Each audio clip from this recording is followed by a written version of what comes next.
So I want to talk about few different aspects of the CMB, starting with something more familiar, the anisotropies or the primary anisotropies of CMB and CMB spectral distortions also, which are the deviations of the CMB from a black body. But also now with future experiments which are geared towards polarization and with many different channels, it has become possible to also dig out many new signals, higher order signals from the CMB, which have more information about not just early universe but also about the late time universe. So hopefully I will have time to talk about that also. So this background that you see is actually the familiar cosmic microwave background, primary anisotropies. I have just plotted it in a different way. Instead of a color map that you are used to seeing, I have plotted it in 3 dimensions. So the high temperature, this is a small patch of the sky, Planck 143 gigahertz map. So these peaks are where the temperature is slightly higher, a few hundred microkelvin more than the mean, and the dips are where it is few hundred microkelvins less than the mean. And you see there are some very deep dips that like this one. So that is basically not the primary anisotropy, that is a secondary anisotropy. So this dip is where the CMB has passed through clusters of galaxies and the CMB photons have been upscattered. So at 143 gigahertz there is a deficit of photons. So you get a very deep negative temperature dips here. So this is the mechanism by which, for example, these telescopes which don't have many frequency channels like SPT, South Pole Telescope, they look for clusters. They look for these very deep dips which are deeper than the usual primary anisotropies. So let's start with a little bit of background. So this is again a picture of the universe. By definition, we are at the center of our own observable universe. As we look out further, we are also looking back in time. So the important epoch for CMB is about when the universe was about 380,000 years after the Big Bang, or redshift of around 1000 or 1100. So that is when, before this, the universe was a plasma. So the photons were not free. They were free electrons. All the electrons were free. So CMB photons were scattering. They could move, the mean free path of the photons was very small. So they would travel a little bit in a straight line, but then scatter off a electron into a random direction and so on. So they were doing a random walk in a sea of electrons, right? So what that means is that universe is opaque because photons could not travel very far. But at last scattering surface, the universe recombined. In particular, the protons and electrons recombined to form neutral hydrogen, and universe became from opaque to almost transparent. And after that, the photons are coming almost directly towards us. So that is why this is called last scattering surface, because this is approximately the surface where the photons that we are seeing today, they last scattered. Of course, this is not a very sharp surface. This is it has some thickness, and for some photons scatter again when the universe starts getting reionized again by the first stars around a shift of 10 or so, between a shift 10 or 6 mostly. But this is not all. So this CMB anisotropy, so a picture of the sky that we see in the CMB, we can only go as far as redshift of 1100. Right? Before that, the universe is opaque. But the CMB spectral distortions actually, it turns out, they allow us to look even beyond this opaque surface and look all the way up to redshift of around 2 million, when the universe was, if you say here, it is about 70 days old. So that is very exciting because it allows us, the CMB spectral distortions or the deviations of the CMB from a black body spectrum, it allows us to learn about the universe, what was happening, the dynamics of the universe that was happening between or as far as redshift of 2 million. So let me start with first primary anisotropy. So as I told you that universe is a plasma before the recombination. So in particular, the photons cannot travel very fast. So the photon-electron fluid along with protons are coupled to electrons and ions are coupled to electrons through Coulomb scattering. So they behave as a single fluid. So it is very interesting that this fluid has very interesting property. No fluid like this exists today, right, or in the lab. In the lab, we have plasma, relativistic plasmas, but that is also very different from this fluid. So the importance of this fluid is that the energy density is dominated by photons, relativistic particles, or almost. By the time of recombination, it is almost half-half or comparable energy density in baryons and photons. But the pressure is completely dominated by radiation pressure. So So we can say that if you go even further, earlier times, then the energy density is also completely dominated by photons. All baryons are doing is they are providing a opacity to the fluid, so that photons cannot travel very far. So photons behave like a fluid. So the only job of the baryons is to make photons to behave like a fluid, but it is really a fluid of light. And the important aspect of this fluid is that there are sound waves in this. So there are small perturbations. The universe is almost completely homogeneous, but there are small perturbations initially. And if you have perturbations in a fluid, they will oscillate. In particular, they will oscillate as sound waves. So we have sound waves in a fluid of light. If you think about it, this is actually quite an interesting thing. Nothing like this we can make in lab or in the low redshift universe. And these sound waves, they are described by a very simple equation. This is the equation that you learn in your first year of classical mechanics. This is a forced damped oscillator equation, right? This is a simple harmonic oscillator equation. So we do a Fourier transform. So we look at each Fourier mode separately. And each Fourier mode behaves like a simple harmonic oscillator. So if you take just the first term and the third term, this is just a free oscillator. So it will just oscillate with a particular frequency given by sound speed. And the wavelength that we are looking at, k is the wave number. There is a damping term. Damping is happening because these parameters of the oscillator are not fixed, but the universe is expanding, so the pressure is gradually decreasing, energy density is also decreasing. So that gap gives it a damping term. So it depends on the R is the ratio of baryon to photon energy density. So how much damping is happening it depends on the how much baryons there are, or the baryon number. Baryon energy density. So you already see that we can, if you study the sound wave, we can get the omega matter baryon, omega baryon parameter out of it. But the most important thing is, the most important aspect of this is their forcing term. So forcing term is coming from gravity. Right? So the oscillator does not, the restoring force here is pressure. So even without gravity, you will have sound waves. You don't need gravity to have sound waves. But the forcing term, the gravity, what it does is it provides a forcing term to this oscillator. For example, if you have dark matter sitting there, then dark matter is providing a constant force. So in particular, so without the forcing term, we will have free oscillations, resonant. So if the forcing term, suppose there was no dark matter, there was only baryons, then baryons will actually act as a resonating forcing term. What that means is that if you increase the over density in the sound wave, where you have high over density, then the gravity will also higher, so it will make the baryons compress even more.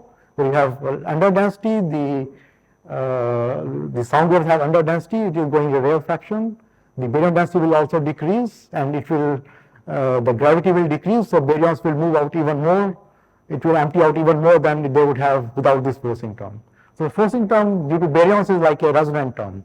So if there is no dark matter, the resonant term means that, as if you remember from classical mechanics, there is amplification of oscillations. That's the oscillations will actually, usually they will amplify quite a bit, but the damping term will stop the oscillations from just running away.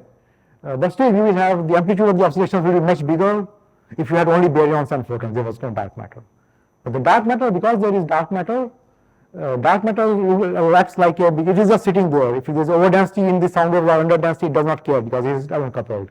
The over density in dark matter remains over density, under density in dark matter remains under density. So it is like a constant forcing term.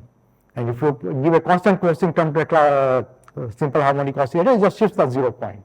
And that gives you this asymmetry in odd and even peaks, because when you square the sound wave, so this is shown here, you have a sound wave, and if you square it, what you will get is so the sound wave, if you plot as a function of a mode, k mode, it will have odd even peaks, but we are interested in power spectrum, so we will square this.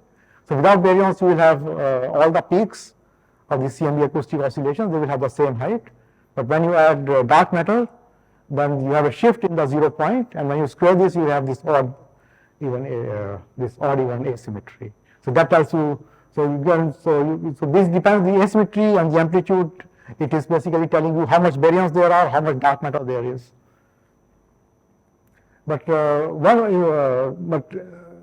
We also have neutrinos in the standard model of cosmology, and neutrinos do something very interesting.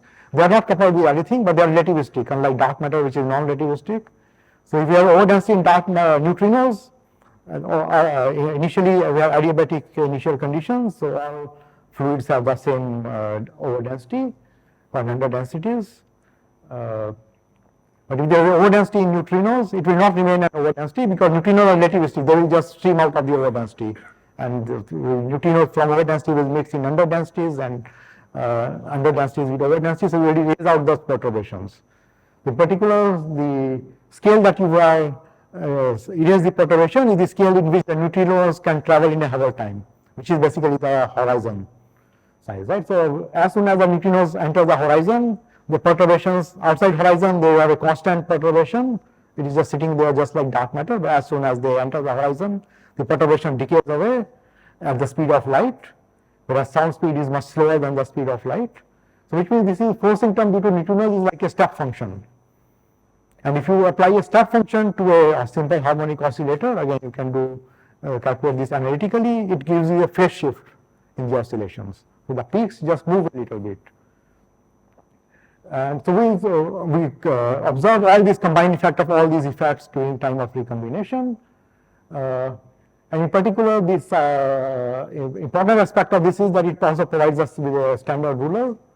So we are here, if you look at these oscillations, there is k, cs, eta, and in particular this distance between the peaks or the position of the peaks in the k space, it depends on the sound horizon, r star, and the distance from us to the CMB, which is this angular diameter distance. Right? So what we observe is the angular scale of these peaks, and it is given by r star, approximately r star over dA, and we actually do the spherical harmonic transform, so we will look at it as actually the L modes, which are inverse of 1 over theta, which is dA. So the L modes at which you will peak depends on the ratio of dA to r star. And then we do the spherical projection. So these are 3 dimensions I was talking about, but we see that CMB in 2 dimensions. So that projection from 3 to 2D is determined by these Bessel functions. And in the end, you can do a little bit of mathematics, and you can write down the formula for the CMB power spectrum that we will see today. And in particular, the spherical Bessel functions projects the k modes where the peaks will happen to the L modes, which is given by this k times dA. Right, and the k is related to again the sun horizon. 5 minutes. 5 minutes, okay. Right. So this is the picture we have already seen. So we observe the CMB peaks, we measure the parameters. I will just go a little bit faster.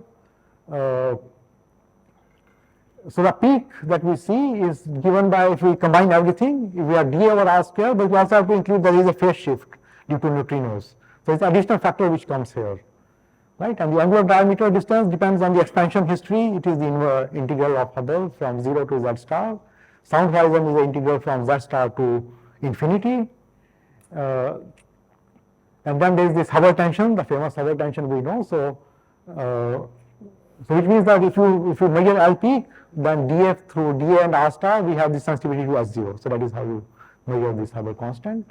As for CMB, measurement is slightly lower than the direct measurement. So the question is, what is going on?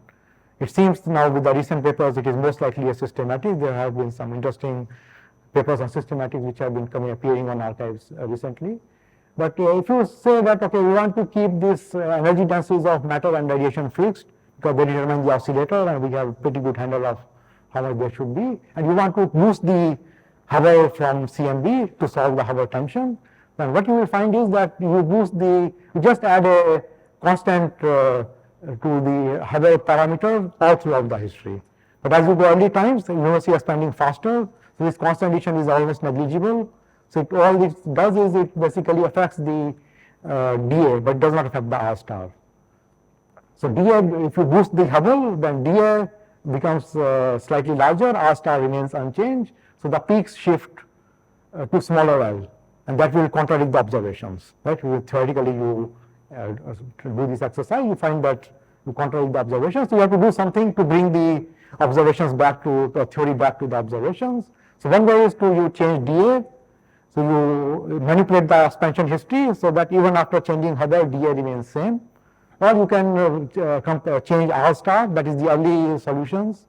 You change R star to compensate for dA. But we what came up with this also this additional factor phi. You can actually use phi to compensate for dA. So you change this phi, the phase shift due to neutrinos, in such a way that it undoes the change in dA. And that was the so you can calculate how much phase shift you need, and it turns out that if you stop the neutrinos from free streaming, so the Fourier transform is not a step function, but it is a constant, then actually it gets you the right answer. And in fact, so you can see that it's just showing that you boost the Hubble. This is the original lambda CDM dashed light line. You increase the Hubble, so the peak shift, but when you stop neutrinos from streaming, it comes back, it undoes the change. So if you start just, and again you can do Monte Carlo and do a little bit of more. So it's possible that we measure, if it is really new physics, then one solution is just that there is a new interaction of neutrinos, which is stopping them from free streaming, and that is basically changing the phases. And so I have a few more minutes maybe. So let me just go to very fast now. I will go through the CMB spectrum. Spend a little bit more on Hubble tensions because I think this is the fashion in vogue right now. But let me show you what we can do in the future. So standard model already predicts spectral distortions at the level of 10 to the minus 8. And actually the SZ effect from clusters is already at a level of 10 to the minus 6 in the monopole. But if you not look at the monopole, you look at the particular patches of the sky, we already direct the thermal SZ effect at the cluster, as I showed you in the first slide. So the black body spectrum, it was measured many years ago by COBE satellite, and that is the only measurement that we have. After that, anisotropies, many experiments, but there is no experiment on spectral distortions. And as I told you earlier, that we can actually look all the way up to 2 times 10 to the 6. So in particular, if you have something exotic happening, for example, some dark matter decays or primordial black holes are evaporating, or there are some cosmic strings or topological defects, which are injecting energy, high energy particles into the plasma, then these high energy particles will trigger a particle cascade, just like cosmic showers do in the atmosphere, or what happens in the colliders, where your particles collide and then you have a shower. So here you inject high energy particles and they will collide with the plasma and they cascade down in energy, and until at some point most of the energy ends up in boosting the CMB photon, because CMB has the most entropy. The entropy is dominated by CMB, so any energy you inject, that goes into a CMB. You can also have scenarios where instead of injecting energy, you absorb energy. For example, you have a dark matter, which is like a hydrogen atom or a nucleus. It has internal levels. It can actually absorb CMB photons. So we did this calculation. So before that, people were just looking at Y and mu distortions. But if you calculate this more carefully, you find that the distortions have actually a very rich structure. You can have even double peak structures. The distortions are very different from Y or mu distortions. So there is a lot of information in this shape of the CMB spectral distortions. In particular, the constants that we put, for example, in decaying dark matter, they change quite a bit.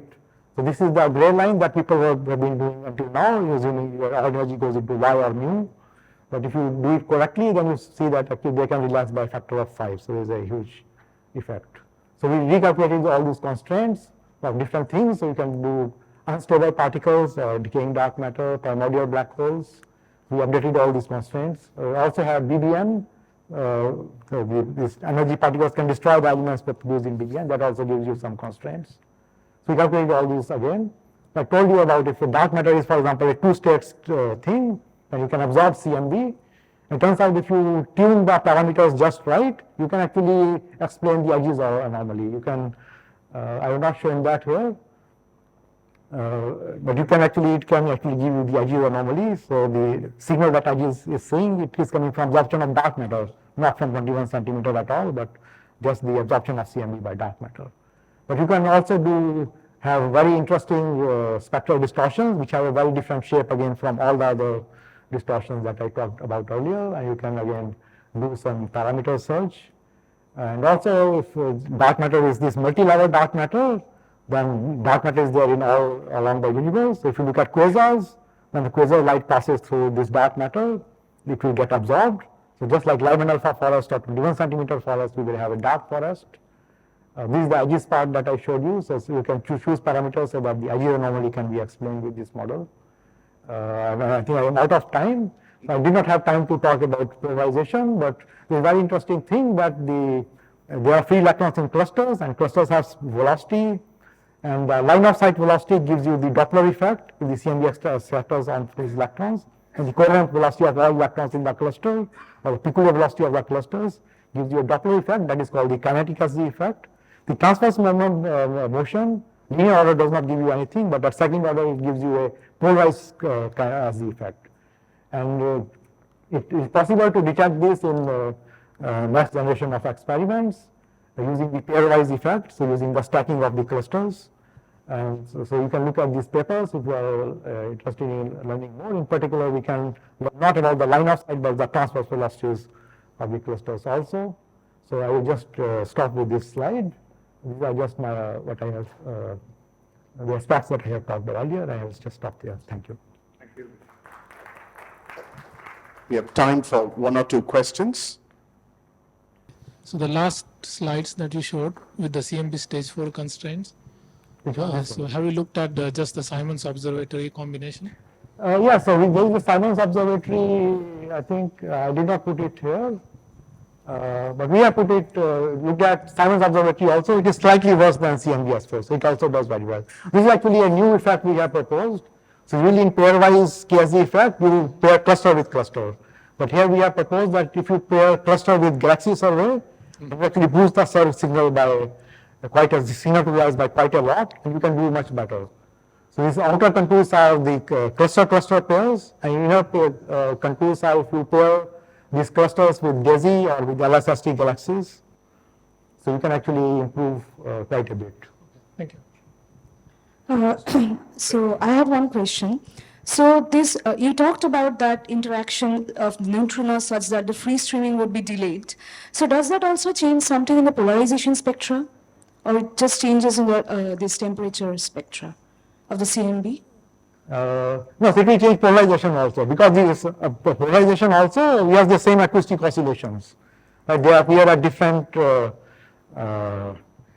scales, because polarization physics is slightly different. It is coming at slightly, it is coming from the velocity modes mostly, whereas anisotropies are coming from the density modes. So there's a phase difference there. But we have the same oscillations. So these are the oscillations which are getting phase shifted. We have the same phase shift in the polarization also. In fact, if you have only phase shift temperature and not polarization, then you will have a disagreement, and, because polarization will give you different parameters than temperature. Okay, thanks.